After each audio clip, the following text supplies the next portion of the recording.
cop deliberately rammed a black woman's car. Minutes later, 11 armored vehicles surrounded the scene. 9-minute fiction audio script. Have you ever witnessed a single moment that changed everything you believed about a stranger?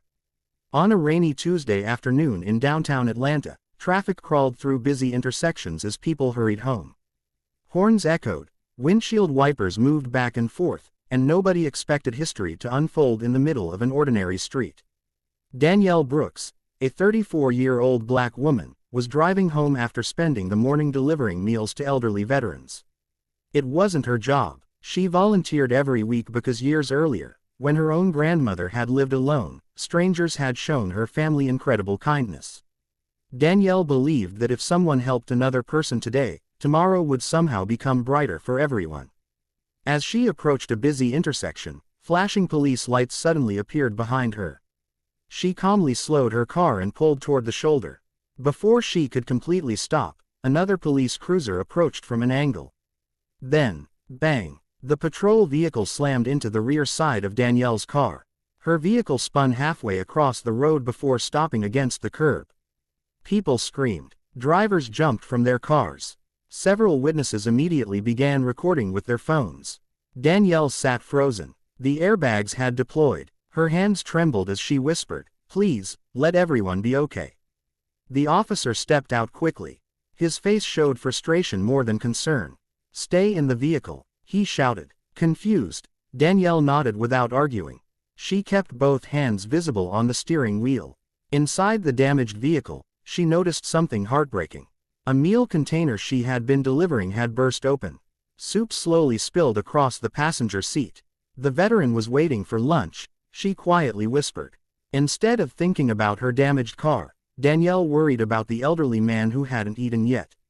Nearby, dozens of people watched silently. Some questioned what had happened. Others wondered why the collision seemed unnecessary. Within minutes, something unexpected happened. Far away, multiple emergency communication systems suddenly activated. One message reached a regional emergency coordination center. Another reached a federal protective operations team. Then another. Nobody at the intersection understood why. The officer certainly didn't. Less than 5 minutes later, the distant sound of heavy engines echoed through the city. One armored vehicle appeared, then another, until 11 armored emergency response vehicles surrounded the entire intersection. Traffic completely stopped. Even the officer looked stunned. People began whispering, "Who is she? Is she someone important? What's going on?" Several uniformed personnel stepped out, but instead of surrounding Danielle, they rushed toward an elderly man sitting in a nearby vehicle. Moments before the crash, another driver had suffered what appeared to be a severe medical emergency. The man's car had rolled silently through the intersection. Danielle had noticed him. Without thinking about herself, she had steered her own vehicle toward his path to keep him from striking a crowded crosswalk. The patrol officer, responding to another call and unable to react in time, collided with Danielle's car as she changed direction. What looked confusing from one angle suddenly became much clearer. Emergency responders gently opened the elderly driver's door. He was unconscious. Doctors later confirmed he had experienced a life-threatening cardiac event.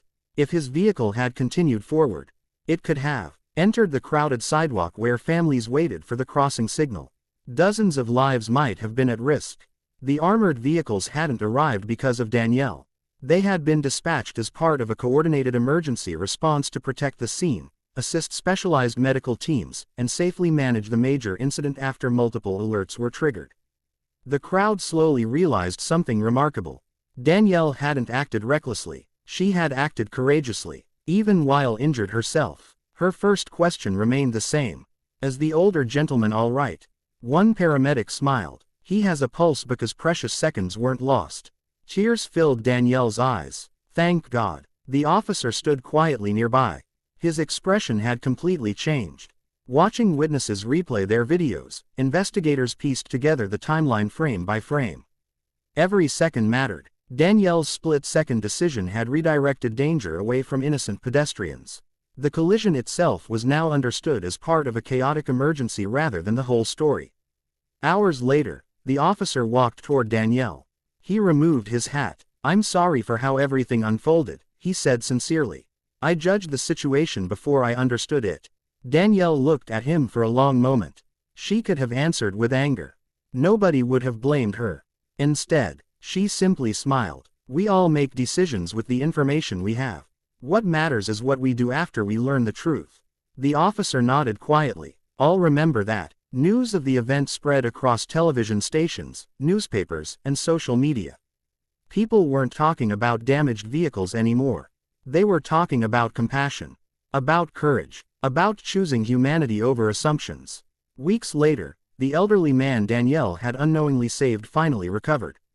His name was Harold Thompson, an 82-year-old retired school principal.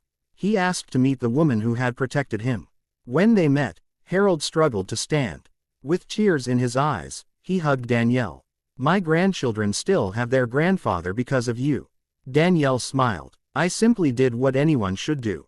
Harold gently shook his head. No, you did what many hope they would do. But only a few actually do. Months later, community leaders organized a neighborhood safety event. Police officers, firefighters, paramedics, families, veterans, teachers, children, everyone gathered together, not to celebrate one person, but to celebrate what happens when people choose understanding instead of assumptions. The officer who had been involved volunteered to help train new recruits about staying calm, gathering facts, and treating every person with dignity. Danielle continued delivering meals every Tuesday. She never asked for awards. She never sought attention. She simply kept serving others. Because kindness isn't something you perform once. It's something you practice every day. Sometimes the biggest heroes never wear uniforms. Sometimes they drive ordinary cars. Sometimes they quietly help strangers without expecting anything in return. And sometimes, the greatest act of strength is choosing forgiveness when you have every reason not to. If this story reminds us of anything, it's this. Every person has a story you cannot see. Assumptions can divide us. Compassion can unite us. And one small act of courage may protect countless lives in ways we'll never fully understand. So today, wherever you are, in the United States, Canada, the United Kingdom, or anywhere else in the world, remember this simple truth. Lead with kindness, choose understanding, and never underestimate the power of one compassionate heart to change an entire community. Because real heroes don't wait to be recognized. They simply choose to do what's right. And sometimes, that's enough to inspire the whole world.